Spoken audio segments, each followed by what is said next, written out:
నమస్తే, నేను సిరి. జగన్మోహన్ రెడ్డి నరేంద్ర మోదీ గారిని కూడా మోసం చేశారా? ఏదైతే బాలరాముడి విగ్రహ ప్రతిష్టకు అక్కడికి కూడా తిరుమల తిరుపతి దేవస్థానం నుంచి 1,00,000 లడ్డూలు అయితే పంపించడం జరిగింది. దీంతో మరి అక్కడైతే భక్తులందరూ దాన్ని సేవించడం కూడా జరిగింది. మరి అప్పుడు కూడా ఇదే నెయ్యితో తయారు చేశారు అని చెప్పేసి కూడా మనకి తెలుసు. సో మరి ఏంటి, మరి అక్కడ ఉన్న భక్తుల్ని కూడా భక్తుల కన్నా ముందు మోదీ గారిని మోసం చేసినట్టేనా? సో ఈ అంశాన్ని మనకి వివరించడానికి మనతో పాటు ఉన్నారు ప్రముఖ senior journalist, political analyst CS Rao garu. నమస్కారం సార్. నమస్తే సార్. ఇప్పుడు ఇన్ని రోజులు మనం చూసుకున్నట్టయితే మోదీ గారి దత్తపుత్రుడు జగన్మోహన్ రెడ్డి అని చెప్పేసి అనేక సార్లు అందరు అంటుంది, మనం అంటుంది కదా, చాలామంది అన్న విషయం ఇది. మరి తన దత్తపుత్రుడు తనని మోసం చేసినట్టేనా? దత్తపుత్రుడా లేదంటే దత్త తండ్రి తెలియదు, కానీ అది ఆయన దత్తపుత్రుడు అని చెప్పి మోడీ అనలేదు, దత్త తండ్రి అని ఈయన అనలేదు. కానీ ఒకటి మాత్రం అన్నాడు జగన్మోహన్ రెడ్డి, రాజకీయాలకు అతీతమైనటువంటి బంధం మా ఇద్దరి మధ్య ఉంది అని చెప్పి బహిరంగం వేదిక మీద నుంచి పబ్లిక్కే చెప్పడం జరిగింది. అది కూడా ఎక్కడంటే గోదావరి జిల్లాలో అల్లూరి సీతారామరాజు విగ్రహ ప్రతిష్ఠ సందర్భంగా నరేంద్ర మోడీ గారిని ఆహ్వానించారు అప్పుడు ముఖ్యమంత్రిగా ఉన్నప్పుడు జగన్మోహన్ రెడ్డి గారు. ఆ సందర్భంగా వాళ్ళిద్దరూ ఒక వేదిక మీద ఉన్నారు. ఆ వేదిక మీద నుంచి ఆయన చెప్పింది ఏంటంటే రాజకీయాలకు అతీతమైనటువంటి బంధం మా ఇద్దరి మధ్య ఉందని చెప్పారు. సో దాన్ని బట్టి వాళ్ళిద్దరి మధ్య మంచి బంధం ఉంది, ఒకరి మీద ఒకరికి నమ్మకం ఉంది. మోసం చేయాలని అంటే నమ్మిన వాళ్ళే మోసం చేస్తారు, నమ్మకపోతే ఎవడు మోసం చేయలేదు కదా. సో కాబట్టి నరేంద్ర మోడీ జగన్మోహన్ రెడ్డి గారిని నమ్మారా, లేకపోతే జగన్మోహన్ రెడ్డి గారిని మోడీ గారు నమ్మారా తెలియదు. మొత్తం మీద నమ్మకం ఎవరు నమ్మారు, ఎవరు మోసపోయారు అనేది వాళ్ళిద్దరు తెలుసుకోవాలి. ఇప్పుడు నరేంద్ర మోడీ గారికి అపారమైనటువంటి నమ్మకం జగన్మోహన్ రెడ్డి గారి మీద ఉంది. ఆ నమ్మకం లేకపోతే కనుక ఈ పాటికి బెయిల్ రద్దు అయ్యేది, జైల్లో ఉండేవాళ్ళు. జగన్మోహన్ రెడ్డి గారు 16 నెలల పాటు జైల్లో ఉన్నారు. ఆయన ఈడీ కేసులు, సిబిఐ కేసులు దాదాపు 20 పైన ఉన్నాయి. 33,000 కోట్ల రూపాయలు కిట్ ప్రోకో కింద దోచేశాడని చెప్పేసి సిబిఐ వాళ్ళు ఛార్జ్ షీట్ వేశారు. ఇంతవరకు పక్కా. సరే, కోర్టులు ఇంకా ఫైనల్ చేయలేదు కాబట్టి మీరు ఎలా చెప్పగలరు ఆయన దోచేసాడని చెప్పేసి అనొచ్చు చాలామంది కూడా. సిబిఐ ఛార్జ్ షీట్లో పొందుపరిచారు కాబట్టి ఆ విషయాన్ని మనం చెప్తున్నాం. అయినప్పటికీ నరేంద్ర మోడీ గారికి జగన్మోహన్ రెడ్డి గారు అంటే విపరీతమైనటువంటి ప్రేమ ఉందని చెప్పి ఆంధ్రప్రదేశ్ ప్రజలు, ప్రపంచవ్యాప్తంగా ఉన్నటువంటి తెలుగు వాళ్ళందరూ కూడా విశ్వసిస్తూ ఉంటారు, నమ్ముతూ ఉంటారు. ఇది నగ్న సత్యం. అయితే జగన్మోహన్ రెడ్డి గారు నరేంద్ర మోడీ గారి మీద నమ్మకం ఉందా, ప్రేమ ఉందా, అభిమానం ఉందా, ఏముందో మనకు తెలియదు. కానీ జగన్మోహన్ రెడ్డిని కానీ కాపాడుతుంది మాత్రం నరేంద్ర మోడీ గారు. సో నరేంద్ర మోడీ గారి మీద జగన్మోహన్ రెడ్డికి ప్రేమ ఉంటే కనుక, లేదా అభిమానం ఉంటే, ఆయన బాలరాముని విగ్రహ ప్రతిష్ఠ సందర్భంగా 1,00,000 లడ్లు అక్కడ పంపించేసి నిలువున మోసం చేయరు. సో నరేంద్ర మోడీ గారు నమ్మారు జగన్మోహన్ రెడ్డి గారిని. జగన్మోహన్ రెడ్డి గారు నరేంద్ర మోడీ గారు నమ్మారు కాబట్టి మోసం చేశాడు. Very simple. సో నమ్మిన వాళ్ళని మోసం చేస్తారంటానికి ఇదొక ఇష్యూ. ఏంటి ఆ మోసం అని అంటే, 1,00,000 లడ్లు తిరుమల తిరుపతి దేవస్థానం నుంచి అయోధ్య బాలరాముని విగ్రహ ప్రతిష్ఠ సందర్భంగా అక్కడ పంపించారు. అక్కడికి వచ్చినటువంటి విఐపీలకి అందరికీ ఈ తిరుపతి లడ్లను పంచడానికి, ప్రసాదాన్ని ఇవ్వడానికి. సో ఆ ప్రసాదం తిన్నటువంటి వాళ్ళందరూ కూడా ఇప్పుడు ప్రపంచవ్యాప్తంగా, దేశవ్యాప్తంగా, ప్రత్యేకించి బాలరాముడి విగ్రహ ప్రతిష్ఠ సందర్భంగా వచ్చినటువంటి ఈ విఐపీలు వాళ్ళల్లో జడ్జెస్ ఉన్నారు, సినిమా రంగంలోని టాప్ వాళ్ళు ఉన్నారు, పారిశ్రామికవేత్తలు ఉన్నారు, అనేక మంది అనేక రంగాల్లో బాగా అత్యున్నత స్థానంలో ఉన్నటువంటి వాళ్ళందరూ కూడా హాజరయ్యారు. ఆ రోజున వాళ్ళందరికీ ఇవి పంచారు. ఇవి ప్రసాదం స్వీకరించి తిన్నటువంటి వాళ్ళందరూ కూడా ఇప్పుడు తాజాగా వచ్చినటువంటి న్యూస్, జంతు కళేబారాలని, ఆ కళేబారాల నుంచి తీసినటువంటి కొవ్వుని కరిగించి తిరుమల తిరుపతి దేవస్థానం నెయ్యిలో కల్తీ చేసి జగన్మోహన్ రెడ్డి గారు గత 5 సంవత్సరాల నుంచి ఆయన పాలనలో లడ్లను తయారు చేసి ఇచ్చారు అనేది ఇప్పుడు అర్థమవుతుంది. అంటే బాలరాముడి విగ్రహం ప్రతిష్ఠ సందర్భంగా పంపించినట్లు లడ్లు కూడా అవే లడ్లే కదా, అప్పటి నుంచే ఉంది కదా. నాసిరకం లడ్లు ఉన్నాయి, నాసిరకంగా ఉన్నాయి, ఇంతకు ముందులాగా ఉండడం లేదనేది. అంటే ఈ మొత్తం ఎపిసోడ్ చూస్తే కనుక నరేంద్ర మోడీ గారిని నిలువున మోసం చేశారు జగన్మోహన్ రెడ్డి గారు అని చెప్పి మనం ఒక కంక్లూజన్కి రావడానికి అవకాశం ఉంది. కారణం ఏంటంటే, ఆ రోజున ఎంతో పవిత్రతతో నరేంద్ర మోడీ గారు ఉపవాసం ఉంటూ ఆయన ఒక దీక్ష తీసుకొని ఎంతో భక్తితోటి ఆయన బాలరాముడి విగ్రహ ప్రతిష్ఠ చేశారు. ఆ రోజు మనం చూసాం బాలరాముడి విగ్రహ ప్రతిష్ఠకి ఎంత నిష్ఠగా ఆయన ఉన్నారు.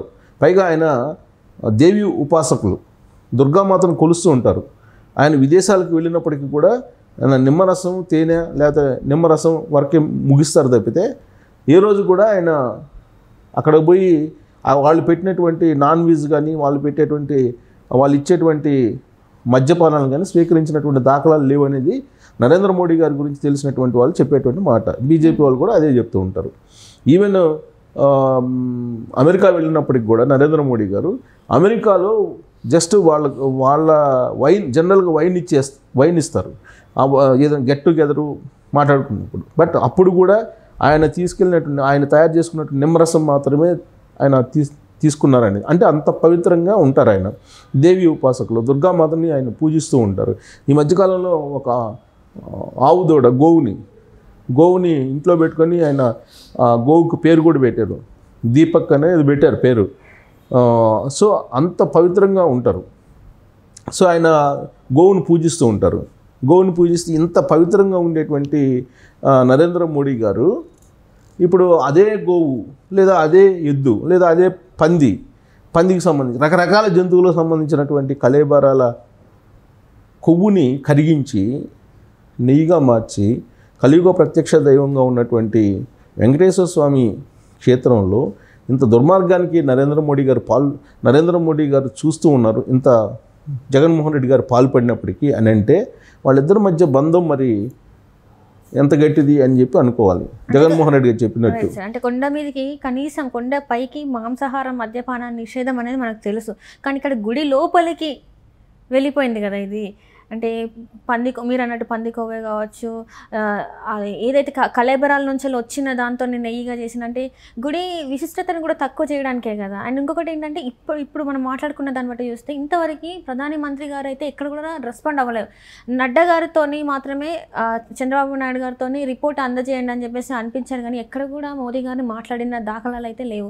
ఎందుకు మరి స్పందించలేదు ఇంతవరకు? ఇప్పుడు ఈ మొత్తం ఎపిసోడ్ చూస్తే కేంద్ర ప్రభుత్వానికి సంబంధించి ఏం జరుగుతుంది అనేది అందరూ వెయిట్ చేస్తున్నారు. జగన్మోహన్ రెడ్డి గారు కూడా ఇండైరెక్ట్గా ఏం చెప్పారు, అసలు నేను నరేంద్ర మోడీ గారికి లెటర్ రాస్తాను, కేంద్ర హోంశాఖ లెటర్ రాస్తాను, చంద్రబాబు నాయుడు గారు కావాలని దీన్ని గందరగోళం చేస్తున్నారు అని చెప్పేసి ఆయన చెప్పారు.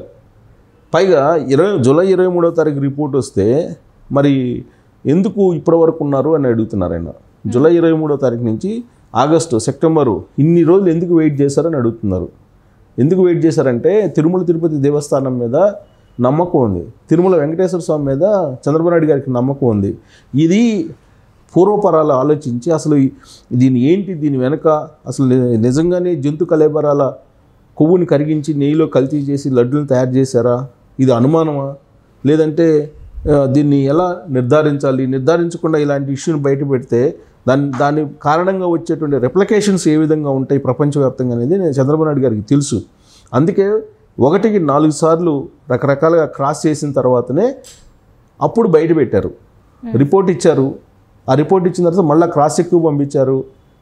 క్రాస్ చెక్కు పంపించిన తర్వాత ఉన్నతాధికారుల సమావేశాన్ని నిర్వహించారు. అసలు ఏంటి దీంట్లో నిజం ఉందా అని అన్ని రకాలుగా దాన్ని మొత్తం అధ్యయనం చేసిన తర్వాతనే అసలు విషయాన్ని బయట పెట్టారు. అంతే తప్ప అప్పటికప్పుడు రిపోర్ట్ ఏదో వచ్చింది కదా అని చెప్పి బయట పెట్టేస్తే ఒకవేళ అది కనుక ఇప్పుడు ప్రాథమికంగా కొన్ని టెస్టుల్లో తప్పు వచ్చే అవకాశం ఉంది. అందుకే 1కి 4 రకాలుగా టెస్టులు చేసి ఉన్నతాధికారుల సమావేశాన్ని ఏర్పాటు చేసుకొని ఎక్స్పర్ట్లతో సమావేశం అయ్యి ఆయన బయట పెట్టారు. 23వ తారీఖు వచ్చిన రిపోర్ట్ని ఇప్పుడు ఎందుకు బయట పెట్టారని అంటే ఎప్పుడు బయట పెట్టేదాన్ని కూడా ఆయన ప్రశ్నిస్తున్నాడు. అంటే కల్తీ జరిగిందా లేదని చెప్పమంటే జగన్మోహన్ రెడ్డి గారిని 23వ తారీఖున రిపోర్ట్ వస్తే ఇప్పుడు దాకా ఎందుకు ఇచ్చారు అని అంటాడు ఆయన. అసలు కల్తీ జరిగిందా లేదా చెప్పాలి కదా, అది చెప్పాలి. కానీ ఇంకోటి ఏంటంటే నరేంద్ర మోడీ గారిని సీన్లోకి తీసుకొచ్చింది జగన్మోహన్ రెడ్డి గారు. ఇప్పుడు ఈ మొత్తం ఇష్యూలో నరేంద్ర మోడీ గారిని సీన్లోకి తీసుకొచ్చారు. ఈవెన్ చంద్రబాబు నాయుడు గారిని అరెస్ట్ చేసినప్పుడు కూడా ఆయన లండన్ నుంచి వచ్చిన తర్వాత ప్రెస్ మీట్ పెట్టి నేను చంద్రబాబు నాయుడు గారు రాజమండ్రి సెంట్రల్ జైల్లో ఉన్నారు, పోలీసులు ఎత్తుకుపోయారు, ఢిల్లీ పెద్దలకు తెలుసు అన్నాడు.